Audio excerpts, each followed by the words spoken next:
Hey guys, welcome to the Field of 68 YouTube channel. If you like what you see here, hit that subscribe button and you'll get more college basketball content just like this.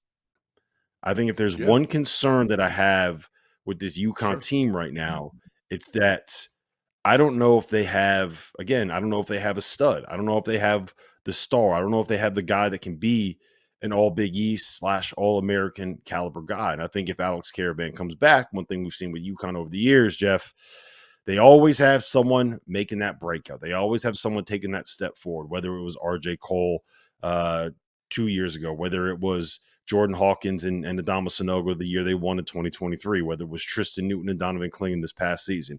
To me, if AK is back, he's the guy that takes that leap, and he's kind of the focal point of what they do offensively.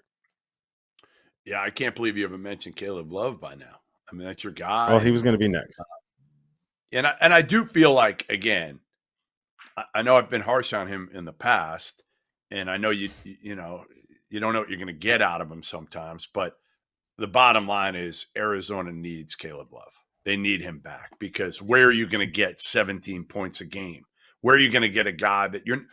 I'm not comfortable giving the ball to Jaden Bradley and saying, "Hey, go make a basket." I know he did it in the NCAA tournament, but he did it as a secondary option without a ton of pressure on him. If you move Jaden Bradley up to the top of the scouting report, Rob, it's a different ball game. He's not ready for that.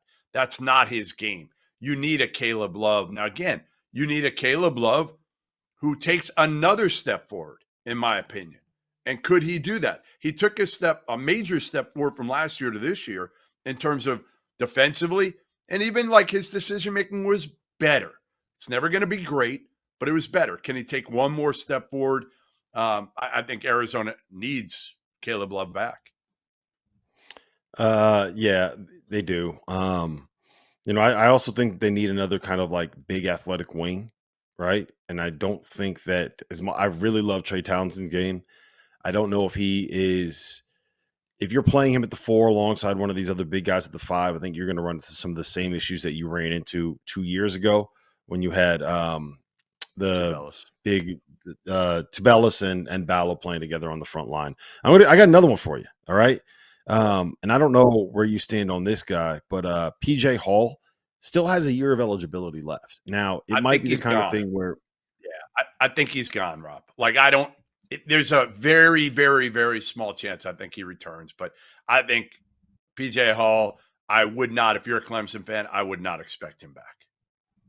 yeah, that's kind of the sense that I got. I know that there were other programs that were putting out feelers to find out if there was a chance that they could get him to put his name in the portal and leave Clemson, and obviously that did not end up coming to fruition. What about Walter Clayton at Florida? I know that was one of those weird situations where there was something wrong with like the people that were declaring up some kind of paperwork issue. So there were names that came out after the fact, and Walter Clayton Jr. was one of the names that came out after the fact. Averaged 17.6 points per game this past season at Florida.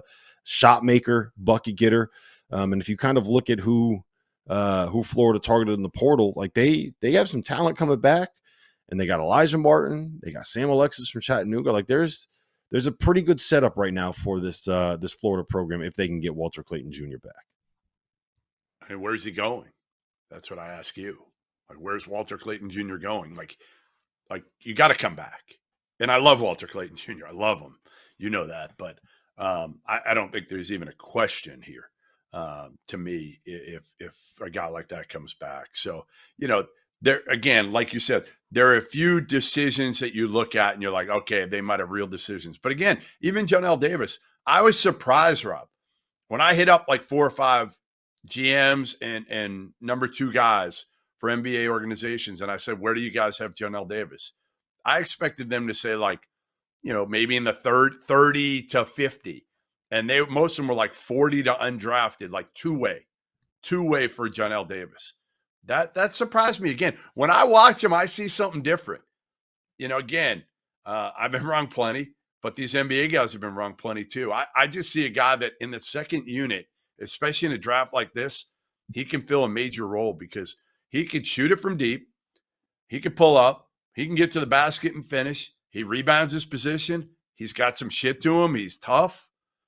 Like, I don't know. I don't know what I'm missing here that the NBA guys don't like about him. I got another one for you. Hunter Salas at Wake Forest. It's a good one. You're getting Yeah. Cam Hildreth back. Efton Reed looks like Yeah. he's coming back. They actually did a little bit of work in the portal. I'm curious to see.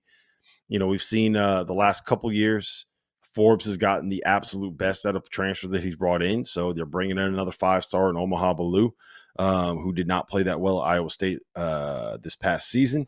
But at Hunter Salas, 18 points a game, one of the best scorers in the ACC. What do you make of his potential return to Wake Forest? Yeah, I think he comes back again. I think, they got some NIL now. They'll pay Hunter Salas probably more money than he'd make.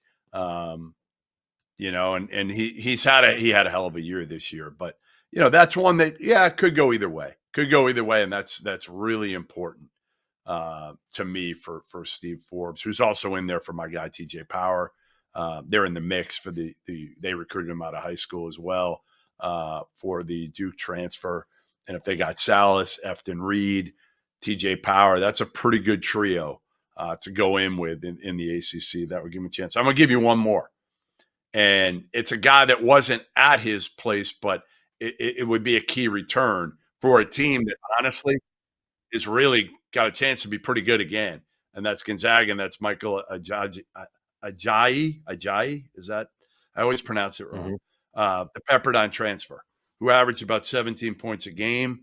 And if they get him back, like, they're in business. Like, you could be talking about Gonzaga as a contender again, like a legitimate Final Four contender again, which, again, I know I was skeptical whether they'd ever be back in that realm again. But, they're older. They got a lot back.